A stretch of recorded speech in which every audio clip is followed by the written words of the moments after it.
Assalamualaikum warahmatullahi wabarakatuh. Saya Nur Hafizah binti Osman, C22A0281 daripada SCK. Hari ini akan membentangkan laporan Student in Enterprise Program CFT 4112 SIA. Business Model Canva, Key Partner, pembekal bahan mentah makanan, vendor peralatan permainan, pembekal utiliti dan penyelenggaraan, platform media sosial. Bagi key aktiviti, pengurusan operasi playground, penyediaan makanan dan minuman, sanitasi dan penyelenggaraan fasiliti, pengurusan stok dan promosi dan pemasaran.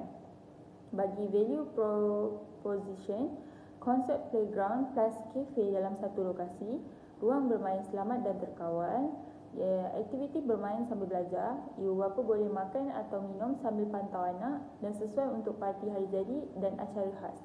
Customer relationship, layanan mesra dan bantuan staf semasa lawatan, diskaun hari jadi, pakej parti dan tempahan khas, program keahlian atau pelanggan berulang.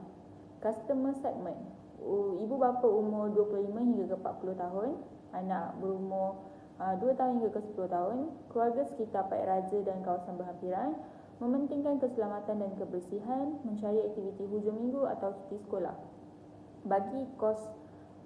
Bagi key resources pula, premis dan ruang bermain, peralatan permainan, peralatan dapur dan stok bahan mentah, pekerja operasi dan dapur serta sistem pembayaran iaitu tunai dan QR.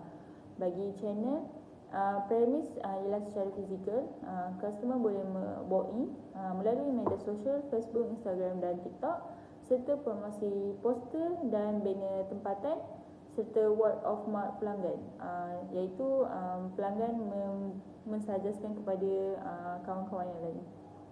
Kemudian cost structure, premis, sewa premis, gaji pekerja, kos bahan mentah makanan, utiliti iaitu air dan elektrik, kemudian penyelenggaraan permainan dan kos pemasaran.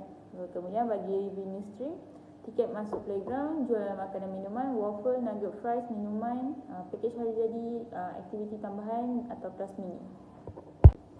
Justifikasi kreativiti dan keaslian idea, inovasi produk dan perkhidmatan. Kids Zone tidak hanya menawarkan ruang permainan kanak-kanak tetapi menggabungkan elemen kafe yang menyediakan menu seperti waffle, nugget dan minuman ringan dalam satu premis yang sama. Gabungan ini mewujudkan konsep play and dine yang memberi nilai tambahan kepada ibu bapa kerana mereka tidak perlu berpindah lokasi untuk makan selepas anak bermain. Keunikan yang boleh diukur melalui ialah tempoh masa pelanggan yang berada di premis iaitu lebih lama berbanding playground biasa. Kemudian peningkatan jualan silang iaitu cross-selling antara tiket masuk dan makanan kafe. Peratusan pelanggan yang menggunakan kedua-dua servis iaitu playground plus kafe. Dan berbanding pusat permainan biasanya hanya fokus kepada permainan, model ini mencipta dua sumber nilai dalam satu pengalaman. Kemudian pendekatan pengalaman pelanggan. Kids Zone direka dengan susunan atur permainan yang diasingkan mengikut peringkat umur bagi meningkatkan keselamatan dan keselesaan. Ini menunjukkan perancangan yang berfokus kepada keperluan pelanggan bukan sekadar estetika. Selain itu, ibu bapa boleh membantau anak sambil menikmati makanan di kafe tanpa perlu meninggalkan kawasan permainan. Integrasi ini meningkatkan kemudahan dan mengurangkan tekanan ibu bapa, iaitu pendekatan pengalaman ini boleh diukur melalui tahap kepuasan pelanggan, iaitu melalui borang maklum balas dan kadar pelanggan berulang serta ulasan positif di media sosial. Kemudian seterusnya, originality dalam model perniagaan. Model perniagaan Kids Zone tidak hanya bergantung kepada bayaran tiket masuk, ia memperbagai aliran pendapatan melalui jualan makanan minuman, tempahan parti hari jadi, program promosi atau pakej keluarga, cadangan serta cadangan seperti sistem keahlian atau pakej langganan bulan juga meningkatkan kestabilan pendapatan. Model ini lebih mampan berbanding bergantung kepada satu sumber pendapatan saja. Keaslian idea terletak pada integrasi beberapa aliran pendapatan dalam satu ruang operasi yang sama menjadi risiko perniagaan lebih terkawal. Kemudian relevansi dengan pasaran tempatan. Konsep Kids Zone sesuai dengan demografi kawasan yang mempunyai komuniti keluarga muda dan ibu bapa bekerja yang memerlukan ruang reaksi selamat untuk anak-anak. Budaya masyarakat tempatan yang gemar aktiviti hujung minggu bersama keluarga menjadikan konsep ini praktikal dan berpotensi mendapat sambutan. Harga yang ditawarkan juga sangat sesuai dengan kuasa beli masyarakat setempat. Ini menunjukkan idea bukan sekadar meniru konsep luar negara tetapi disesuaikan dengan keperluan sosial dan ekonomi setempat.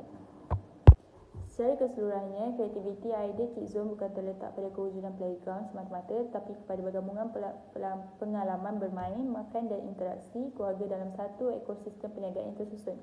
Keaslian dan kekuatan idea ini boleh dibuktikan melalui pelbagai sumber pendapatan, nilai tambah kepada pelanggan, potensi kadar pelanggan berulang dan keserasian dengan pasaran tempatan.